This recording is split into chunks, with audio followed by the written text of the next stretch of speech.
पुढील काळात अनेक प्रादेशिक पक्ष काँग्रेसमध्ये विलीन होतील. इंग्रजी वृत्तपत्राच्या मुलाखतीत पवारांचा दावा. वडट्टीवारही सहमत, तर पवारांचं त्यांचा पक्ष विलीन करण्याचे संकेत.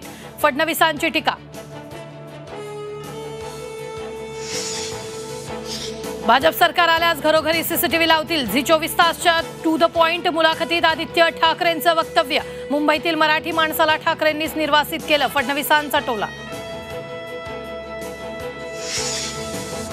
नाशिकमधील महायुतीचे उमेदवार हेमंत गोडसेंनी घेतली भुजबळांची भेट. भुजबळांची मनधरणी करण्यात गोडसेंना यश. गोडसेंच्या प्रचारात भुजबळ सहभागी होणार.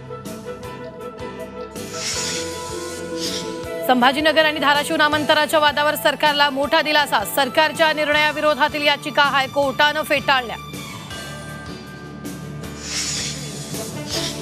पदवीधर शिक्षक मतदारसंघाची निवडणूक जाहीर. 4 जागांसाठी 10 जून रोजी निवडणूक होणार. मुंबई कोकण पदवीधर तर मुंबई नाशिक शिक्षक मतदारसंघासाठी निवडणूक.